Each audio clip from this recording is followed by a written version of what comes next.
네, 여러분, 저도 유아세례를 많이 해봤지만 이렇게 유아세례가 재밌고 페스티벌인지는 몰랐습니다.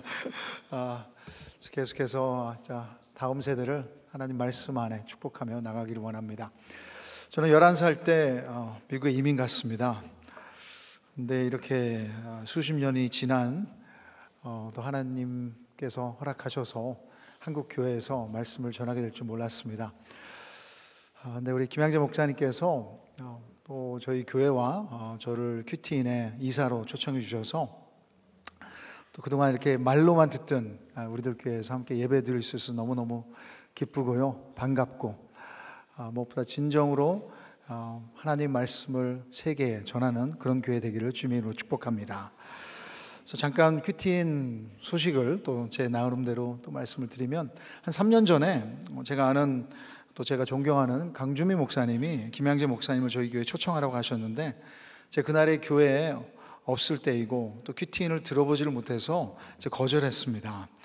그리고 나서 얼마 후에 또 한 번 그런 제안이 들어왔는데 무슨 이유인지 기억은 안 났는데 또 한 번 사양을 했습니다. 그 후에 저희 교회에서 1시간 떨어진 오렌지 카운티 얼바인 베델교회에서 하는 목세 세미나를 제가 참석하고 김양지 목사님을 처음 만났습니다. 제 소개를 제가 하면서 ANC 온누리교회 김태형 목사입니다 했더니 김양지 목사님 단번에 저를 2번 리젝트 하신 목사님이군요. 그래서 저를 기억하고 계시더라고요.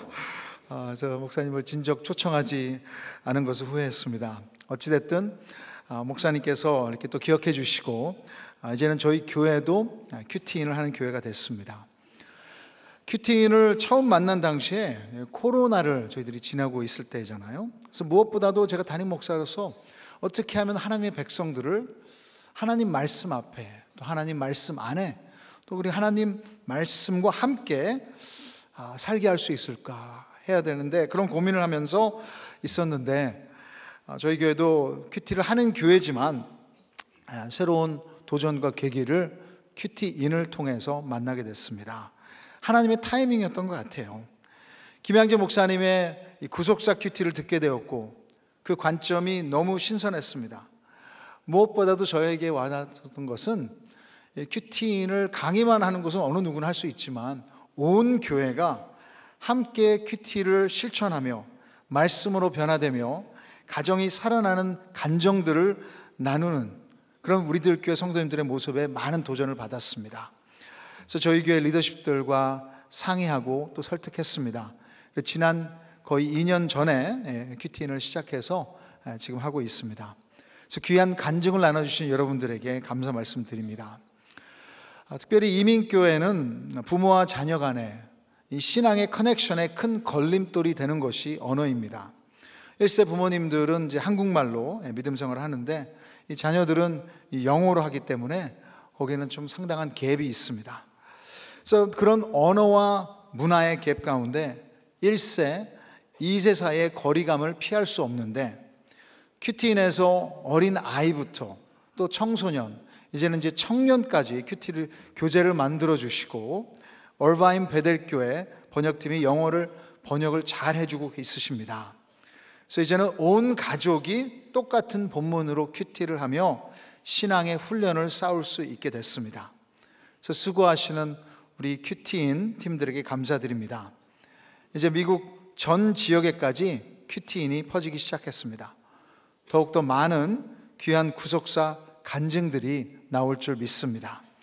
여러분의 헌신으로 인해 하나님의 회복의 역사가 일어날 줄 믿습니다.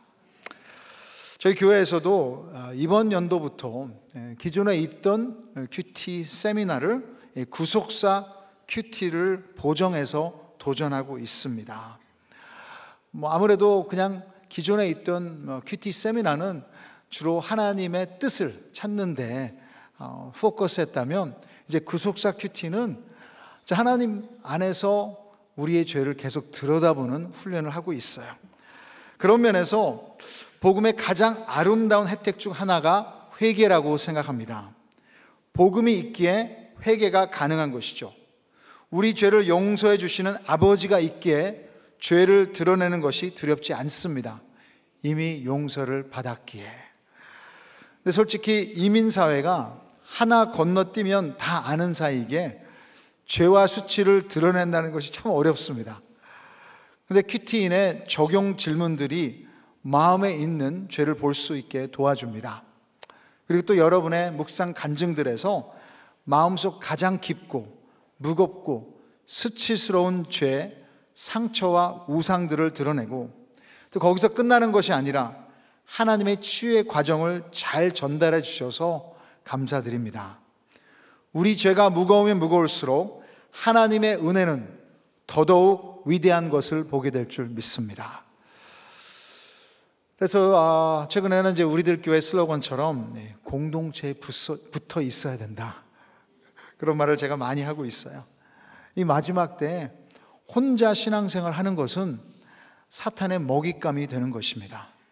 그래서 교회 안에서도 여러 가지 갈등과 문제와 이슈들이 있을 것입니다. 오늘 제 설교도 거기에 대한 주제인데, 하지만 제가 계속해서 얘기하는 것처럼 공동체를 떠나지 맙시다.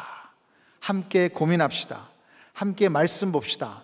함께 어떻게 주님이 일하시는지 바라봅시다 하고 저희 교회에게 나누고 있습니다. 어떻게 보면 우리들 교회에서 선교의 차원으로 큐티인을 나눠주신다고 들었는데, 이 은혜가 여기만이 아니라, 한국 교회만이 아니라 한국을 넘어서서 전 세계에 펴지기를 함께 또 축복해 주시며 기도하기를 부탁드립니다. 자, 오늘 준비한 말씀으로 들어가도록 하겠습니다. 오늘 설교의 주제는 갈등입니다. 갈등을 생각하면 무조건 피하고 싶다는 생각이 먼저 듭니다. 갈등이란 주제 자체가 갈등이죠. 저도 오늘 여러분을 처음 만나면서 갈등에 대해 나누는 것에 대해 갈등했었습니다.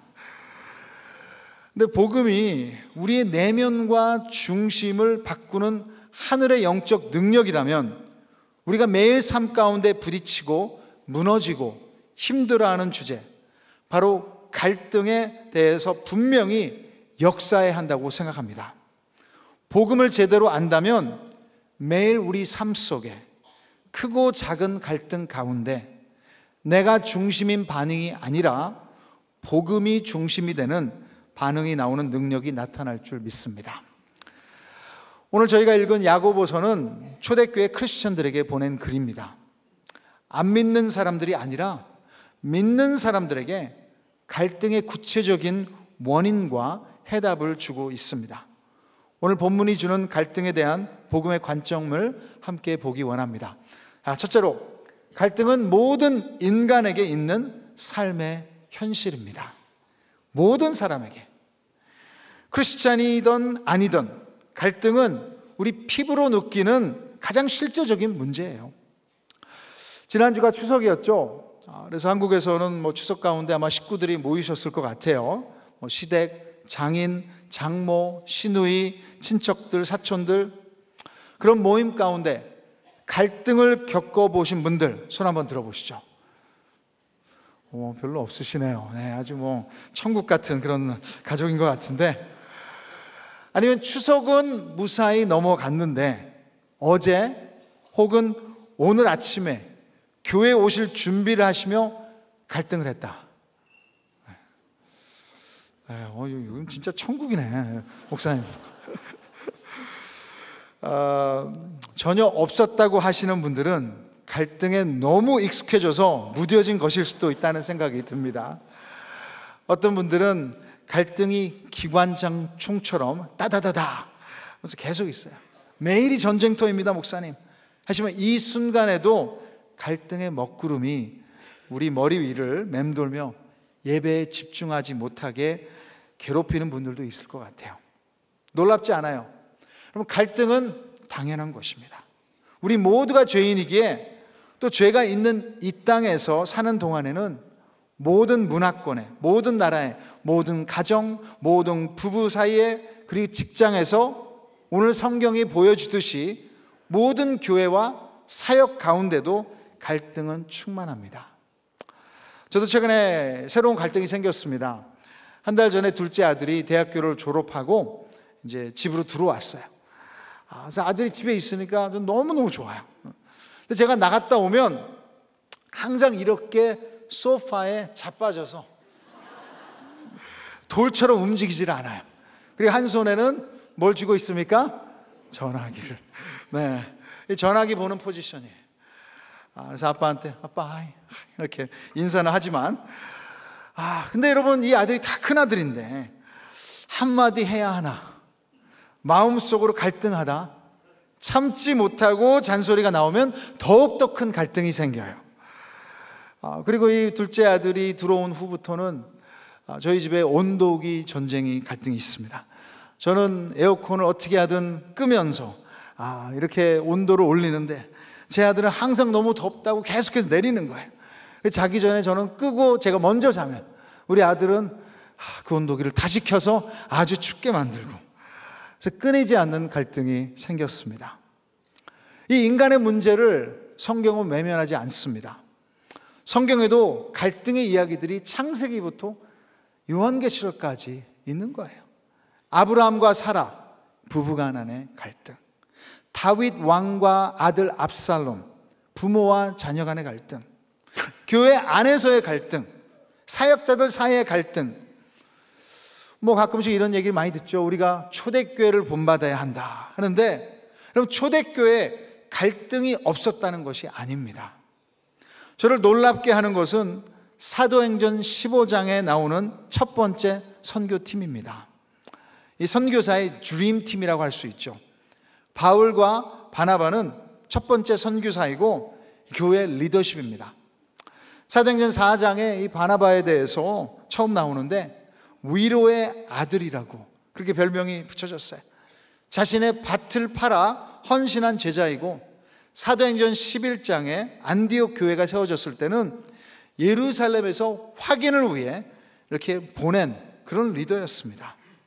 그만큼 모든 면에서 믿을 만한 사람, 겸손하고 배려심 있고 인격이 훌륭한 사람이었어요. 그런데 그 다음에는 바울이 있죠. 바울하면 그가 교회를 핍박했다고 하지만 다메섹에서 하나님께서 그를 만나주시고 또 회개하며 크리스찬이 됐고, 그 다음 이방인의 사도로 하나님께서 부르셔서 신약 성경의 절반을 그가 썼습니다. 이런 대단한 리더 두 사람이 한 팀이 됐습니다. 이 드림팀이에요. 첫 번째 선교 여행을 성공적으로 잘 마치고 돌아와서 이제 두 번째 선교 여행도 함께 가자고 동의를 했어요. 여기까지 좋았습니다. 근데 사도행전 15장 39절에 이렇게 나오고 있어요. 서로 심히 다투어, a sharp disagreement. 여기 나오는 헬라어는 강력한 갈등의 표현입니다. 메시지 성경에서는 언성이 높아지더니 그런 그림이 그려지죠. 그리고 결국에는 피차 갈라서니, 선교 드림팀도 갈등 때문에 깨진 것입니다. 저에게 협동 목사님이 해주신 이야기인데요, 한국에서 지하철 안에서 어떤 사람들이 막 싸우고 있었는데 너무 시끄러웠다고 합니다. 근데 어떤 사람이 뒤에서 이렇게 말하더래요. 거기 조용히 좀 하세요. 여기가 교회인 줄 알아요? 이런 광경을 직접 목격하신 분들도 계실 것입니다. 미국 이민교회 안에서도 이런 일들이 종종 있기에 세상의 손가락질을 받습니다. 특별히 다음 세대들은 갈등 때문에 교회가 갈라지고 소송하는 것들을 경험해서 그런지 교회에 대한 이미지가 부정적이에요. 특별히 믿음을 저버리는 이야기들이 너무 자주 있어서 참 목사로서 제가 마음이 많이 아픕니다. 그럼 갈등이 이렇게 무서운 것입니다. 나만 힘든 것이 아니라 이것을 폭발함으로 인해 많은 사람이, 공동체가 깨지는 거예요. 근데 우리가 살아있는 한 갈등은 피할 수 없습니다. 그러기에 우리가 갈등을 접근하는 관점을 복음으로 바꿔야 합니다. 그래서 적용 질문 이렇게 드리고 싶어요. 여러분, 갈등이 올 때 놀라고 낙심하십니까? 혹시 갈등을 일으키는 원인을 제공하고 있지는 않으십니까? 자, 둘째로, 갈등은 우리의 우상을 드러내기에 영적 성장의 기회입니다. 갈등은 우리 안에 있는 죄와 우상들을 발견할 수 있게 합니다. 그래서 갈등 가운데 우리는 회개할 수 있고 십자가를 제대로 경험할 수 있습니다. 예수님을 믿고 따른다는 것은 영적으로 성장하는 것인데, 모든 것이 다 잘 될 때, 화목할 때가 아니라 갈등 가운데 죄들이 드러날 때 용서를 구하고 또 용서를 베풀 때 십자가의 은혜를 깨닫고 믿음이 자라게 되는 것입니다. 여러분, 여기 컵이 있는데 제가 들고 가다가 여러분에게 부딪혀서 커피를 다 쏟다고 생각해 보십시오. 그래서 옷이 젖고 더러워졌습니다. 근데 그 이유는 제가 여러분과 부딪혀서가 아니라 이 컵 안에 뭐가 있었어요? 커피가 있었기 때문입니다. 갈등과 부딪힐 때 내 안에 있는 것이 쏟아져 나오는 것입니다. 갈등은 남의 것이 아니라 내 안에 무엇이 있는지 발견하게 하는 거예요.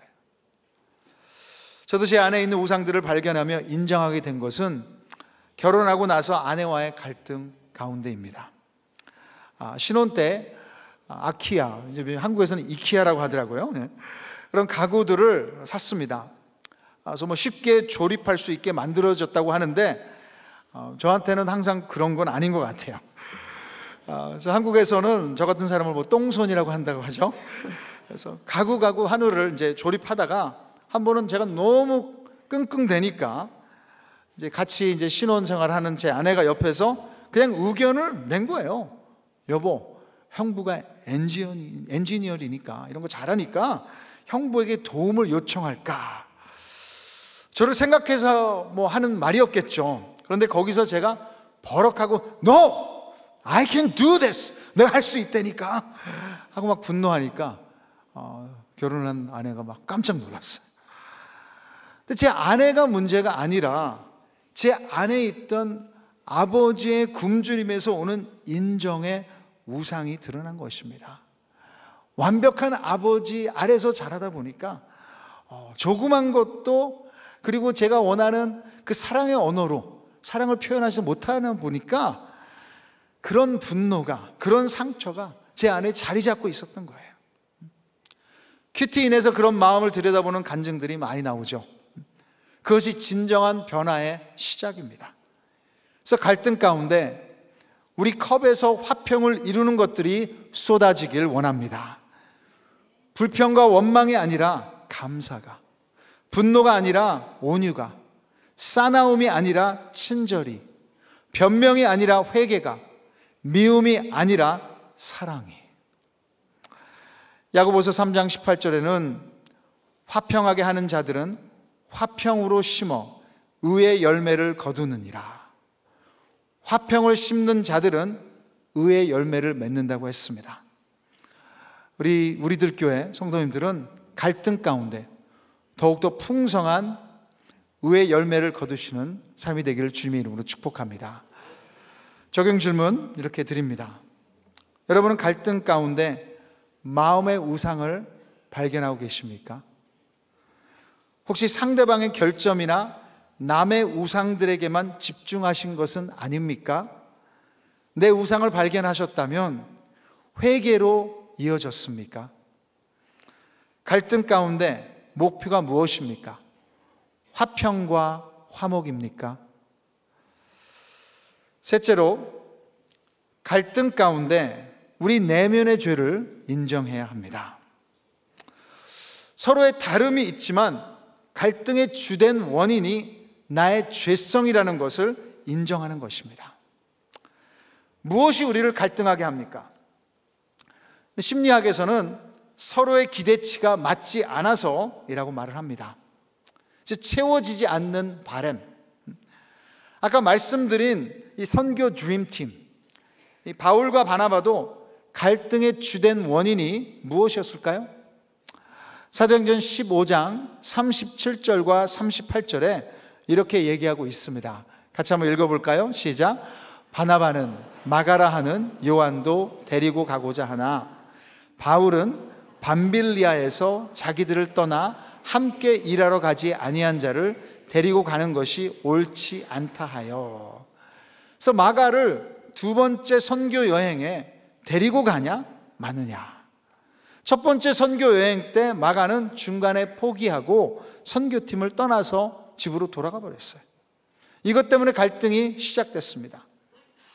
마가를 보는 바울과 바나바의 관점이 달랐기에 서로 부딪혔습니다. 바울은 도중에 포기한 마가를 믿을 수 있냐? 이건 아니다. 바나바는 그래도 한 번 더 기회를 줘야 하지. 또 자기의 사촌이기도 하죠. 그러니까 아무래도 팔이 안으로 굽겠죠. 둘 다 이해가 됩니다. 저와 제 아내도 여행할 때마다 갈등을 피할 수 없는데 여행에 대한 서로의 기대치가 정말 맞지 않는 것을 봅니다. 2년 전 안식월 중 거의 한 달 동안 온 가족과 여행을 했었습니다. 그래서 제일 첫 번째 온 곳이 제주도였어요. 그래서 함께 한라산을 올라갔다가 정상에까지 못 올라갔어요. 그래서 이제 내려오는 길에 어떤 신혼 부부로 보이는 커플이 막 올라오더라고요. 그래서 남자가 저희를 지나치면서 먼저 앞으로 올라가면서 뒤에 따라오는 여자에게 소리쳤습니다. 야, 빨리 와, 아직 멀었어. 그리고 소리치니까 저희들 내려가면서 그 여자가 우리를 지나치면서 혼잣말로 하는 얘기를 제 아내와 제가 들었어요. 에이씨, 확 그냥 놔두고 갈까 보다. 그 모습을 목격한 25년 차 된 저와 제 아내는 아주 여유롭게 우리는 모든 것이 편안한 듯 쟤네들 아직 갈 길이 멀었네 했습니다. 바로 그날 밤 우리에게 닥칠 갈등의 폭풍을 전혀 예기치 못했습니다. 오해하지 마세요. 저희 부부는 그래도 꽤나 사이가 좋은 커플입니다.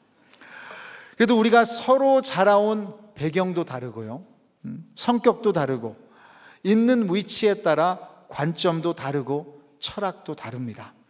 그러기에 서로 부딪히는 것이 당연합니다. 그렇게 서로 다른 것이 갈등을 가져온다는 것이 세상의 관점이죠. 자, 그런데 하나님 말씀에서는 더 확실한 원인, 다이그노시스를 줍니다. 자, 1절부터 3절을 우리 야고보서 4장 같이 한번 읽도록 하겠습니다. 시작. 너희 중에 싸움이 어디로부터, 다툼이 어디로부터 나느냐? 너희 지체 중에서 싸우는 정욕으로부터 나는 것이냐? 너희는 욕심을 내어도 얻지 못하여 살인하며 시기하여도 능히 취하지 못함으로 다투고 싸우는도다. 너희가 얻지 못함은 구하지 아니하기 때문이요, 구하여도 받지 못함은 정욕으로 쓰려고 잘못 구하기 때문이라. 여기서 두 번 나오는 정욕이라는 단어, 영어로는 passion이라고 써 있어요. 그래서 마음속에서 일어나는 욕구, 욕심입니다. 근데 원어로 보니까 해도내라고 써 있습니다. 영어의 hedonism, 쾌락주의, 향락주의를 말하는 거예요. 나의 욕구, 나의 감정을 만족시키는 것이 우선이어서 다툼과 싸움이 일어난다고 하는 것입니다. 하나님의 말씀은 갈등의 원인은 다름이 아니라 우리의 죄성이라고 말하고 있습니다. 나의 생각, 나의 선택, 나의 안전, 나의 편리, 나의 컨트롤, 나의 통제, 이것이 남들보다 더 중요한 것이에요. 이것의 뿌리에는 교만이 있습니다. 그래서 종교개혁자 마르틴 루터는 We are curved in ourselves. 인간은 안으로 우리 내면이 굽어져 있다고 얘기를 했어요. 내가 우선이기에 나를 위해 먼저 사는 것입니다. 이것이 죄의 본질입니다. 그래서 우리 모두는 갈등이 있는 것이에요. 타마스 하월드라는 캐톨릭 학자는 이렇게 말했어요. 평상시에 사람들은 두 가지의 선택이 있습니다. 하나는 My life for me, 나를 위한 내 삶이고요, 다른 것은 My life for you, 당신을 위한 나의 삶.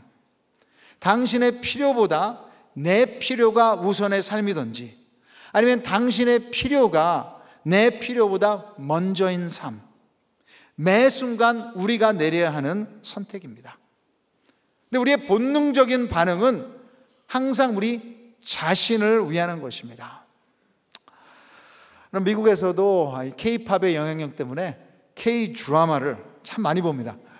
그래서 제 아내가 LA 카운티 병원에서 너스로 일하는데, 이제는 이제 백인들, 히스패닉, 다 한국, 필리피노 해서 한국 드라마를 너무너무 많이 보고 있어요. 저도 최근에 본 드라마가 Queen of Tears, 눈물의 여왕, 많이 들어보셨죠? 그래서 모든 것을 거기 여주인공 홍혜인을 위해 결정하는 백형훈은 현실이 아니다, 제가 그렇게 얘기합니다. 우리의 현실은 윤은성과 가깝습니다. 자기 자신의 정욕을 채우기 위해 모든 사람을 괴롭게 하는 인물, 나중에는 자기 자신까지도 그것 때문에 망가지죠. 그렇기에 우리는 더욱더 의도적으로 갈등을 접근해야 합니다. 복음 안에 우리에게는 화목을 이루는 성령님의 능력이 있기 때문입니다. 여러분, 마지막에 있었던 갈등을 한번 떠올려 보세요. 머릿속에 있으시죠? 그 사람의 얼굴이 생각이 나죠? 원인이 무엇입니까? 제주도에서 저희 부부에게 닥친 긴 갈등의 시작은 아주 작은 것이었어요. 저는 주차비를 내기 싫어서 멀리 길가에 차를 대려 했고, 제 아내는 걷기 싫다고 돈을 좀 내고 가까이 차를 대자. 누가 옳았을까요? 여러분들은 이런 사소한 일로 싸우지 않으시겠죠? 둘 다 틀리지 않았죠. 다름입니다. 그런데 나의 관점이 맞다고 우기고 나의 정욕을 채우는 것을 저는 우선으로 했습니다. 상대방이 그것에 맞추는 것을 요구했고요. 물론 목표는, 결론은 누가 이겼겠어요? 제가 이겼어요. 갈등 가운데 우리의 자연스러운 반응, 여러분, 크게 보면 두 가지일 것 같아요. 어떤 사람들은 공격형, 아니면 다른 사람은 회피형들이 있을 것 같아요.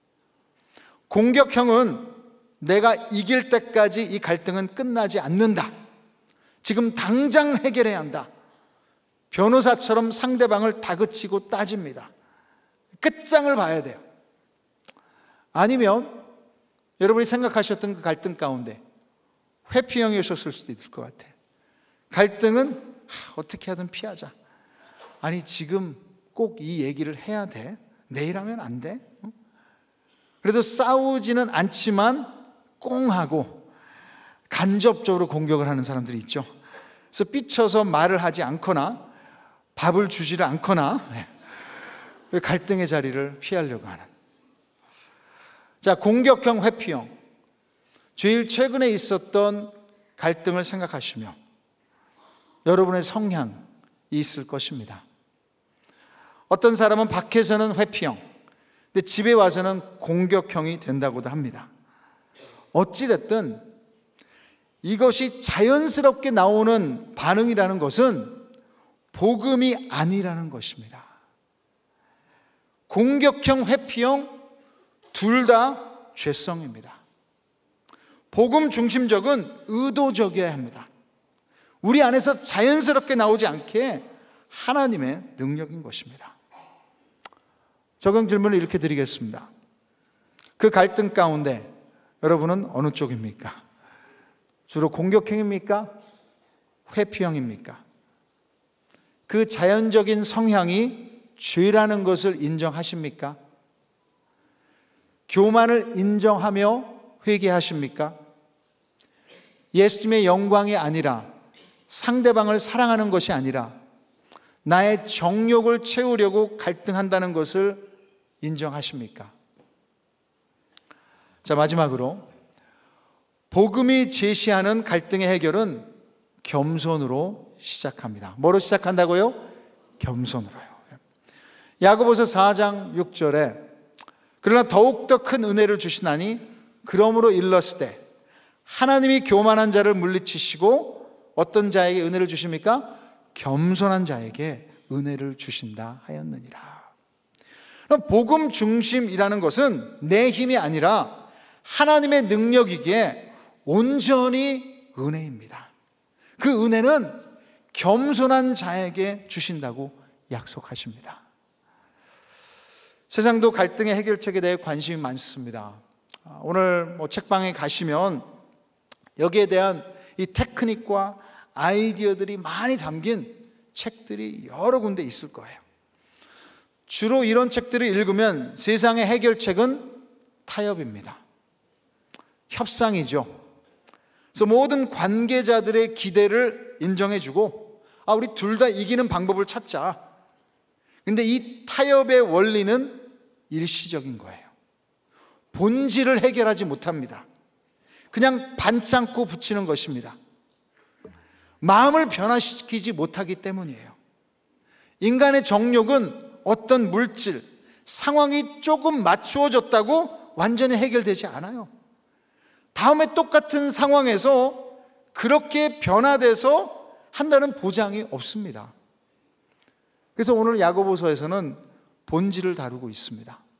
7절부터 10절을 같이 읽어보겠는데요. 근데 여러분이 그 갈등했던 그 사람을 생각하지 마시고 우리에게 주시는 하나님의 메시지로 받기를 원합니다. 같이 읽겠습니다. 시작.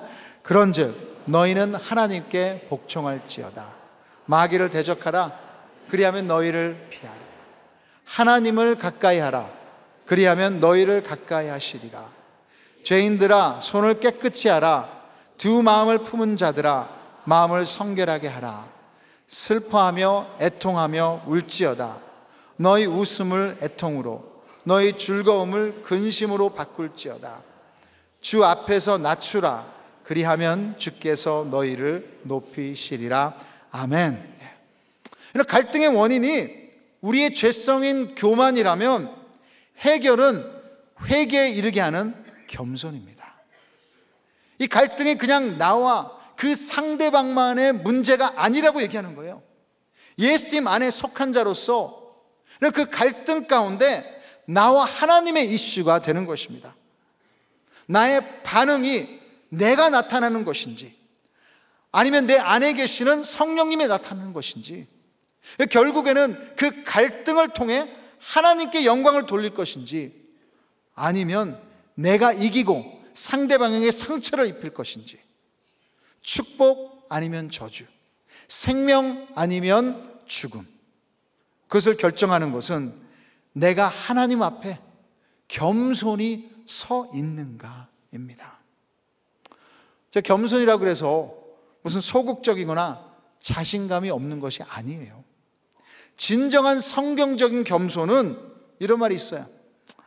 겸손은 자신을 작게 생각하는 것이 아니라 자신을 덜 생각하는 것입니다. Humility is not thinking less of yourself, but thinking of yourself less. 나보다 남을 더 생각할 때 나의 정욕을 내려놓을 수 있습니다. 크리스천에게는 예수 그리스도의 십자가의 복음이 그 동기를 주는 거예요. 하나님이신 예수님이 우리를 위해 십자가에서 모든 것을 내어주심으로 우리의 정체성이 확정되었습니다. 하나님이 우리를 그만큼 사랑하신다는 것뿐만이 아니라 그분의 완벽함의 의로움을 우리에게 입혀주신 것입니다.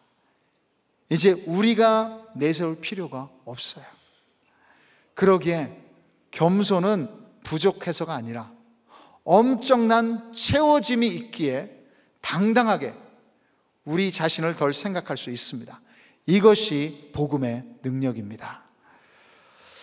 저는 예전에는 이겨야 된다고 많이 생각했었습니다.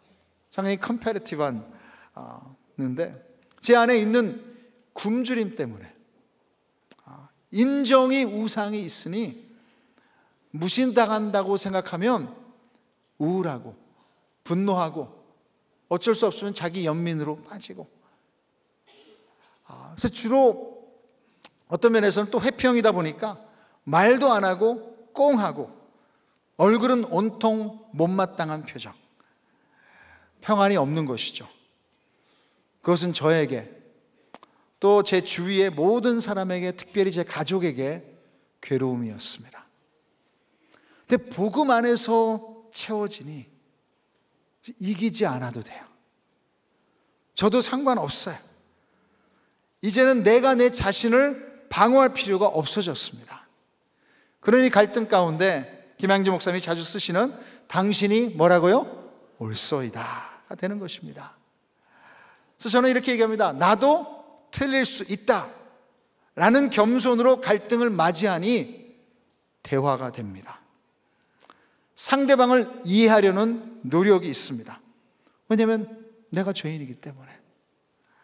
나도 틀릴 수 있다 생각하니 놀라운 것은 제가 회피형이지만 제 생각도 이제는 잘 전달할 수 있게 됐습니다. 이기는 것이 목적이 아니니까요. 그 결과가 저를 정의하는 것이 아니니 제가 얘기하고 난 후에 결과까지도 주님께 맡겨버리고 나는 평안할 수 있어요. 복음이 우리가 틀렸다는 것을 인정할 수 있게 합니다. 그분의 사랑이 완전하시기에 우리의 연약함을 드러내는 것이 가장 안전합니다. 저는 이제 당당히 도움을 요청할 수 있어요. 그리고 똥손이라는 것도 제가 인정합니다.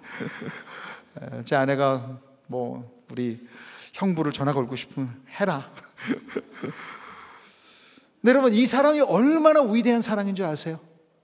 오늘 본문 4절과 5절에 야고보 사도가 크리스천들에게 가늠한 여인들이라고 말을 했어요. 왜 이런 표현을 우리 크리스천들에게 쓸까? 그러시면서 5절에는 뭐라고 했습니까? 우리를 시기하기까지 사모하신다고 하십니다. 지금 예레미야 큐티를 함께 하시고 계시잖아요. 하나님은 이스라엘의 우상 숭배와 하나님을 반역하는 죄를 영적 간음으로 표현하셨습니다. 하나님이 우리의 신랑, 남편이 되신다는 거예요. 근데 완벽한 남편이세요. 근데 남편만 있어야 할 그 자리에 다른 남자가 있다면 시기하는 것이 당연하고 거룩한 것입니다. 자기 아내가 딴 남자를 바라보는데 시기를 하지 않는 것이 잘못된 것이죠. 사랑하는 사람이 다른 곳에 마음을 줄 때 시기하는 것이 당연합니다. 우리 안에 하나님보다 더 사랑하는 것이 있다면 그것이 물질이든 어떤 사람이든 일이든 가족이든 사역까지도 하나님은 질투하세요. 그것은 뭡니까? 모든 것을 다해 사랑하시는 하나님의 사랑의 표현입니다. 그 사랑은 포기할 줄 모르고 완벽하세요.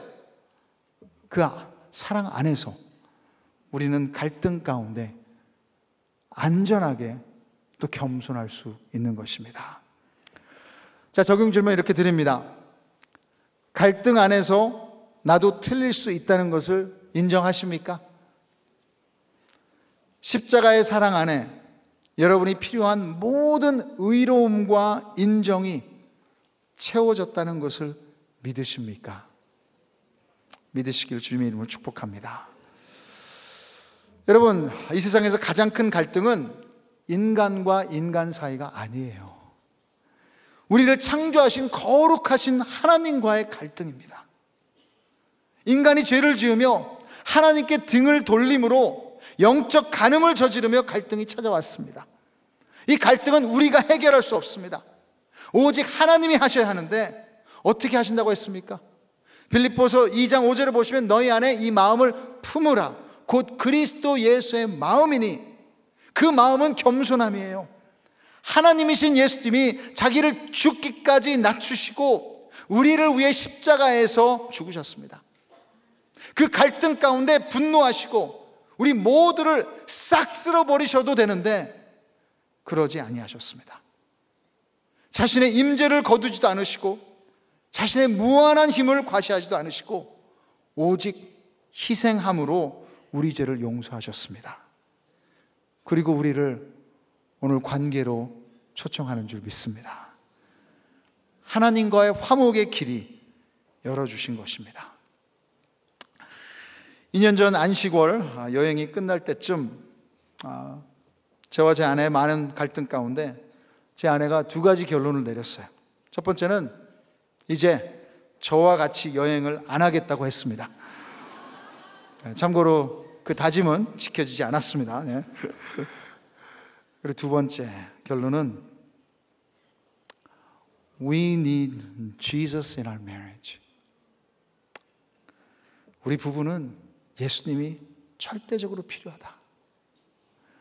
그 전에는 우리가 목사 부부이고 서로 사랑해서 결혼했고 또 나름대로 성숙하다고 생각해서 뭐 예수님 없이도 우리 부부는 괜찮다고 여겼던 것 같아요. 그래서 한라산에서 마주친 그 젊은 부부를 보며 우린 저렇지 않아 했는데 갈등이 우리를 겸손하게 했습니다. 십자가의 은혜가 우리를 위한 것임을, 저 같은 죄인을 위한 것임을 다시 한번 깨닫습니다. We all need Jesus. 우리 모두는 예수님이 필요합니다. 설교를 마치겠습니다. 설교를 준비하다 깨달은 것은 갈등은 피할 수 없지만 나쁜 것이 아니다. 우리를 겸손하게 하고 또 겸손하면 우리를 위해 겸손해지신 예수님의 십자가의 은혜를 깨닫게 될 줄 믿습니다. 그 은혜를 깨달으면 남을 위할 수 있게 돼요. 여러분, 갈등에 부딪힐 때 여러분에게서 화평의 열매가 쏟아지는 매일매일 복음의 능력을 누리시는 우리들 교회 성도님 되시길 축복합니다. 그리고 크리스찬들의 갈등의 목표는 내가 이기는 것도 아니고 타협도 아니고 상대방의 이득이고 하나님의 영광입니다. 여러분, 이것을 하기에는 우리가 너무 연약합니다. 많이 부족합니다. 이런 갈등이 있을 때 우리 힘겨워합니다. 그러나 우리를 구속하신 예수님 안에서 주님은 완전하신 줄 믿습니다. 우리 같이 우리는 연약합니다 찬양하며 주님 앞으로 나가겠습니다. 주여, 우린 연약합니다. 우린 오늘을 힘겨워합니다. 주 뜻 이루며 살기에 부족합니다. 우린 연약합니다. 주여, 우린 넘어집니다. 오늘 하루 또 실수합니다. 주의 긍휼을 구하는 죄인입니다. 우리 주만 바라봅니다. 한없는 주님의 은혜 온 세상 위에 넘칩니다. 가릴 수 없는 주 영광 온 땅 위에 충만합니다.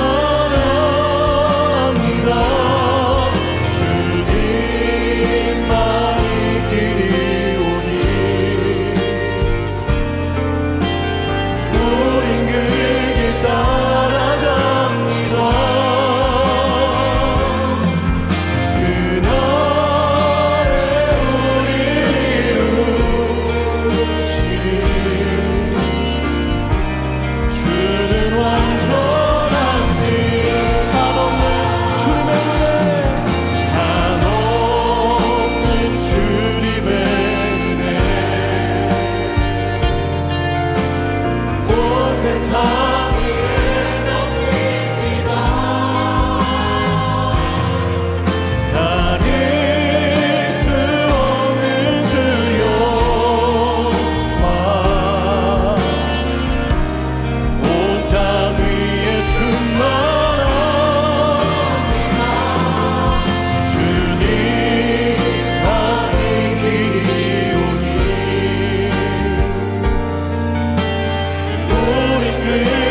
기도하기 원합니다.